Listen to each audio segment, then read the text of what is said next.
Hello friends, welcome to my channel Munmun's ওয়ার্ল্ডে তোমাদের সকলকে জানাই অনেক অনেক স্বাগত। তোমরা সবাই কেমন আছো? আশা করছি সবাই অনেক ভালো আছো, আর আমিও বেশ ভালো আছি। তো দেখো, ঠান্ডা তো পুরোপুরি এখনও যায়নি। তো সোয়েটার টুপি সব কিছু পরেই এখানে রেডি হয়ে বেরিয়ে পড়েছি। তোমরা তো জানো, তোমাদেরকে আগে বলেছিলাম। তো আমরা বেড়াতে যাচ্ছি, তো বেরিয়ে পড়েছি। এখানে টোটোতে করে যাব। তো প্রথম গন্তব্যস্থলই হচ্ছে আমাদের শালিমার স্টেশন। তো সেখানেই যাচ্ছি আমরা। ওখান থেকেই রয়েছে আমাদের ট্রেন ওই প্রায় 7টা থেকে। তো আমরা রেডি হয়ে বেরিয়ে পড়েছি। আর এইখানে এই যে ছোটকো পুচকে আমার, ও তো ভীষণ আনন্দ পাচ্ছে, কেননা ও ট্রেন গাড়ি চাপবে। ও ট্রেন গাড়ি চাপতে খুবই ভালোবাসে। তো আমার পুচকে ছোট্ট সোনাটাকে নিয়ে বেরিয়ে পড়েছি। এবার যাব সোজা স্টেশনের দিকে। তো দেখো, আমরা পৌঁছে গেছি স্টেশনে। এই যে শালিমার স্টেশন, এখান থেকে আমরা পুরীতে গিয়েছিলাম আগেও। তো এইখানে পৌঁছে গেছি। এবারে আমরা উঠে পড়বো ট্রেনে। তো লাগেজ ভরে মালপত্র নিয়ে নিয়েছি, জানি না এত প্রয়োজনে লাগবে কি, অনেক প্রয়োজনের বাইরেও জিনিস নিয়ে নিয়েছি। আর সব থেকে বড়, এই বেশ কয়েকদিন ঠান্ডা পড়ছে না, তাই জন্য এই সোয়েটার টুপি সবাই পরে নিয়েছি মোটামুটি। তো পরে এগুলো আর কিছুই কাজে লাগেনি, কিন্তু এখন যেহেতু ঠান্ডা, ওই কথাতেই আছে, বর্ষার ছাতা শীতের কাঁথা এগুলো হাতছাড়া করাটা উচিত নয়। তো তাই পরেই নিলাম, কেননা ছোট বাচ্চা নিয়ে তখন দেখবো হয়তো ঠান্ডা ওখানে গিয়ে। যদিও ওখানে ঠান্ডা বিশেষ ছিল না, তবুও পরেই বেরিয়েছিলাম। আর এসি ট্রেন ছিল, মাঝে মাঝে এসি চালাচ্ছিল। আর ছোট্ট রিহুর যদি ঠান্ডা লাগে, আর সেই কারণে সবাই মিলেই শীতের জিনিস পরেই বেরিয়েছিলাম। তারপরে এইখানে ট্রেনে উঠে গিয়েছিলাম। ট্রেন আমরা তাড়াহুড়ো করে বেরোলাম, কিন্তু ট্রেন ছিল অনেকটাই লেট। ওই 8:30, মানে 1.5 ঘন্টা লেট। 8:30টার সময় ট্রেন ছেড়েছিল। তো তারপরে এইখানে নিজেদের জায়গা মতো সিট খুঁজে আমরা এখানে বসে পড়েছিলাম। আর প্রথম যাচ্ছি এতটা দূর, এতটা লং জার্নি কখনো করিনি। মানে নামবো হয়তো কালকে সকাল 10টার সময় আর কি। তো এবার সন্ধ্যাবেলা কিছু স্ন্যাক্স খাবো হচ্ছিল, কেননা ট্রেনে বিভিন্ন রকমের খাবার উঠছিল। তো খাবার জন্য ভীষণ লোভ হচ্ছিল, তাই বরমশাই এখানে ঘটি গরম কিনে দিল। মানে ঘটি গরম তোমরা খেয়েছো হয়তো সবাই। এই খাবারটা খেতে না ভীষণ ভালো লাগে। ছোট্টবেলায় এই খাবারটা হাতে 2 টাকা 5 টাকা নিয়ে ছুটতাম ঘটি গরম কিনতে। তো ভীষণ ভালো লাগে। তো এটা খেয়ে নিলাম। আর এখানে রাত্রে আমি রান্না করেই নিয়ে গেছিলাম ডিনারের জন্য আলুর দম আর লুচি। তো ওটা খেয়ে 1 কাপ চা খেয়ে নিলাম গরম গরম। খেয়ে আজকের মতো বাই বাই, গুড নাইট, ঘুমিয়ে পড়বো। তো দেখো, কথা বলতে বলতে সকালও হয়ে গেছে আমার। তো ভালো ঘুম হয়েছে রাতে, কেননা পিছনটা এরকম ঘিরে দিয়েছিল বিছানার চাদর দিয়ে। আর রিহুকে নিয়ে আমি খুব ভালোভাবেই এখানে ঘুমিয়ে পড়েছিলাম। আর বরমশাই, বড় ছেলে, ওরা ওইদিকে শুয়েছিল। তো ভীষণ ভালো লাগছে। এখন বাজে ওই সকাল 6টার কাছাকাছি। তো এই সকাল 6টার সময় তো ভীষণ ভালো লাগছে বাইরের দৃশ্যটা। হালকা হালকা কুয়াশাও পড়ছে। আর বাড়িতে তো 8টা না হলে ওঠাই হয় না, কি বলবো। যাই হোক, সকালবেলা উঠে পড়েছি। উঠে রিহু তো ঘুমাচ্ছে এখনো। আর ট্রেন থেকে বাইরের দৃশ্যটা দেখবে বলে ছেলে উঠে পড়েছে সকাল সকাল। সকাল সকাল আমরা সবাই মিলেই মোটামুটি উঠে পড়েছি। আর উঠে এখানে ব্রেকফাস্টও করে নিচ্ছি। চাউমিন খেয়েছিলাম সকালের ব্রেকফাস্টে। তারপরে পৌঁছে গেছি, এই যে দেখো, বিশাখাপত্তনম স্টেশন, মানে ভাইজ্যাক আমরা পৌঁছেই গেছি।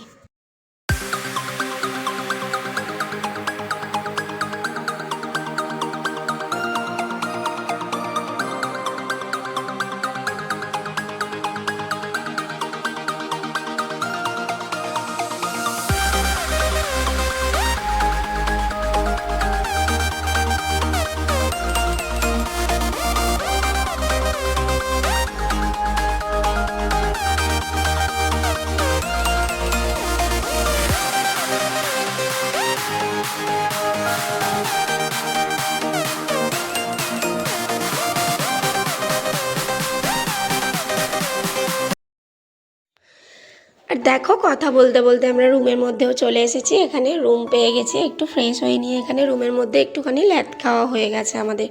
তো আমরা এখানে মোটামুটি ভালো রুম পেয়েছিলাম, একেবারে সমুদ্রের সামনে। তো ভীষণ ভালো লাগছিল। আর এখানে একটা আলাদা বেডের ব্যবস্থা করা হয়েছিল, কেননা রিয়ম শোবে, তো একটু অসুবিধা হয়। এদের এখানে বেডের ব্যবস্থা ছিল, তো ওরা করে দিয়েছে। বিছানা টিছানা ওরা রেডি করছে। আর এখানে সমস্ত জিনিসপত্র বার করে রেখে দিয়েছে, কিছু গোছানো হয়নি। তো যাই হোক, এই হোটেলটা ভীষণ সুন্দর ছিল। এখানে কিচেন ছিল, যা খুশি রান্না করে খেতে পেরেছি, মানে রিহুর খাবার করতে কোনো অসুবিধা হয়নি।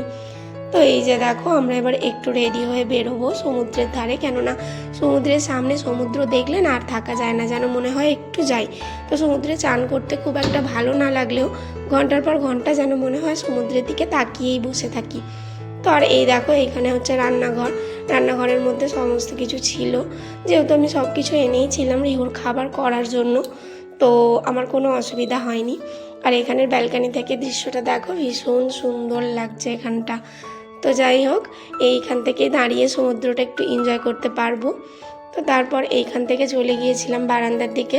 বারান্দাতে রিহু, রিয়ম ওরা ভীষণ মজা করেছে, ভীষণভাবে আনন্দ করতে পারছিল, খেলা করতে পারছিল, কেননা একেবারে বাড়ির মতোই ছিল সমস্ত কিছু। আর এই ব্যালকানি থেকে দেখো, ভীষণ সুন্দর লাগছে দেখতে সমুদ্রটা, চারিদিকটা। আর এইখানকার সমুদ্রের জলটা ভীষণ পরিষ্কার পরিচ্ছন্ন, মানে খুব সুন্দর, দেখলেই মনে হয় চান করি। তো আমরা রেডি হয়ে নিচ্ছি, এবার আমরা বেরিয়ে যাব একটু সমুদ্রের ধারে। যা করব না করব তোমাদের সঙ্গে সমস্তটাই শেয়ার করব। ভিডিওটা দেখতে থাকো, সঙ্গে থাকো, আশা করছি তোমাদেরও ভালো লাগবে। তো দেখো, এখানে একটু রেডি হয়ে নিয়েছি, যদি জলে নামি, কেননা বরমাশাই একটু জলে নামতে ভালোবাসে, সমুদ্রে না গা ভেজালে তো ওর হয় না। কিন্তু আমার সত্যি বিশেষত ভালো লাগে না সমুদ্রে নামতে, সমুদ্র শুধু দেখতেই আমার ভালো লাগে। তো যাই হোক, রেডি হয়ে নিয়ে বেরিয়েছি যদি নামতে হয়। তো এখানে বেরিয়ে পড়েছি, দুপুরে কিছু খাওয়া হয়নি, খুব জোর খিদা পেয়ে গিয়েছিল, মানে ছুটেছিলাম হোটেলের কাছে, কিছু খাওয়া দাওয়া করব, তারপরে ওখান থেকে খাওয়া দাওয়া করে নিয়ে যাব সমুদ্রের ধারে। তো যাই হোক, এখানের ওয়েদারটা সত্যি ভীষণ ভালো, মানে একদম ফাল্গুন মাসের মতো ওয়েদার। আমাদের ওইদিকে তো এখনও অনেকটাই ঠান্ডা রয়েছে, মানে সরস্বতী পুজো না কাটলে ঠান্ডা যাবে না। তো সরস্বতী পুজো এখনও 2-4 দিন বাকি রয়েছে, কিন্তু ঠান্ডা বেশ ভালোই। আর এখানে একেবারে ঠান্ডা নেই, একেবারে ফাল্গুন মাসের মতো গরম। তবে গরমকালে এখানে মনে হয় মাথার চাঁদি খুলে হাতে চলে আসবে, এতটাই গরম লাগবে। তো সেই কারণে আর কিছু লাগছে না, শীতের সমস্ত জিনিস জড়ো করেই রাখা আছে। তো আমরা বেরিয়ে পড়েছি, আর এত জোর খিদা পেয়ে গেছিলো, খাওয়া দাওয়ার কিছু ভিডিওই করতে পারিনি, মানে খাবার দেখেই ঝাঁপিয়ে পড়েছি আমরা সবাই মিলে। তো আমরা ভেজ থালি নিয়েছিলাম এখানকার খাবার, তো ভালো, সমস্ত খাবারগুলো একটু অন্যরকমের স্বাদ, একটু টক টক টাইপের খেতে, মানে ওই যে ইডলি, ধোসা, সাউথ ইন্ডিয়ান যে খাবারগুলো হয়, তো ভালো লাগছিল খাবারগুলো। প্রত্যেকটা জায়গারই খাবারের প্রত্যেক রকমের আলাদা আলাদা স্বাদ রয়েছে। তো যাই হোক, আমরা এখানে ভেজ থালি খেয়ে নিয়েছিলাম, খেয়ে দিয়ে এবার সমুদ্রের ধারের দিকে আমরা এগোচ্ছি। তো দেখো, দেখতে দেখতে কথা বলতে বলতে আমরা এখানে সমুদ্রের ধারে চলে এসেছি, ভীষণ ভালো লাগছে। একটু চান করে নিতে ইচ্ছা হচ্ছিল, কিন্তু নামিনি, কেননা ভিজে গায়ে যেতে হবে, কেননা এখান থেকে আমাদের হোটেলটা খানিকটা দূর। তো ভিজে গায়ে যাওয়াটা আমার কাছে খুব অস্বস্তিকর, তাই জন্য শুধু পাটাই ভেজালাম। আর ওরা স্নান করেছে, আর এইখানে এই যে পাথরগুলো রয়েছে না, পাথরগুলোর কারণে আমি আর কি, কেউ বিশেষত চান করছে না, ওই একটু গা পা এই ডোবাচ্ছে আর কি, মানে চান করতে গেলে আর কি অ্যাক্সিডেন্ট হয়ে যাবে, চারিদিকে পাথর রয়েছে। এটা আর কি চান করার বীজ নয়, ঋষিকোন্ডা সি বিচে তো চান করা, তোমরা যারা এসেছো তারা জানো, চান এখানে কেউই সেভাবে করছে না। আর রিহু এখানে একটা মজার খেলা পেয়েছে বালি নিয়ে, তো বালি নিয়ে ও সারাক্ষণ খেলছে। যে কয়েকদিন ছিল, মানে ও মা বাবা কাউকে চেনে না, সারাক্ষণ বালি ঘাঁটছে, বালি নিয়ে খেলছে, আর নিশ্চিন্তে ওর দাদা ওর বাবা জলে মজা করছে। তো আমি একটু রিহুকে গার্ড দিচ্ছিলাম, আর সমুদ্রের ধারে ভীষণ ভালো লাগছিল চারিদিকটা। তো ভাইজ্যাক শহরটা সত্যি ভালো, খুব পরিষ্কার পরিচ্ছন্ন, খুব সুন্দর, আমার তো ভীষণ ভালো লেগেছে, যে কয়েকদিন ছিলাম আমার বেশ ভালো লেগেছে। তো দেখো, সন্ধ্যা হয়ে গেছে, আমরা খাওয়া দাওয়া করে গিয়ে একটু রেস্ট নিয়ে নিয়েছিলাম, তারপর বিকেলের দিকে আবার একটু বেরিয়েছিলাম সমুদ্রের ধারে।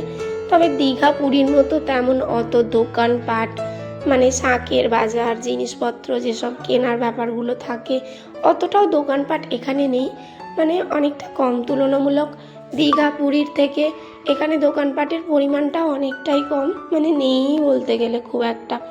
তো এখানে সন্ধ্যাবেলা একটুখানি বেরিয়েছিলাম, একটু চা খেয়ে নিয়েছিলাম, চাটা আমরা হোটেলেই খেয়ে বেরিয়েছি।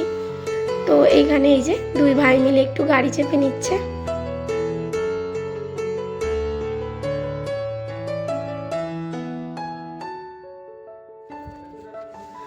তারপরে এইখানে ওরা একটু খেলাধুলা করলো আর আমরা একটু সমুদ্রের ধারে বসে সময় কাটাচ্ছিলাম। তারপরে এখান থেকে বেরিয়ে আমরা ডিনার করে নেব। তো আজকের মতো ভিডিওটা আমার এই পর্যন্তই। ভিডিওটা ভালো লাগলে একটু পাশে থেকে যেও। টাটা, বাই।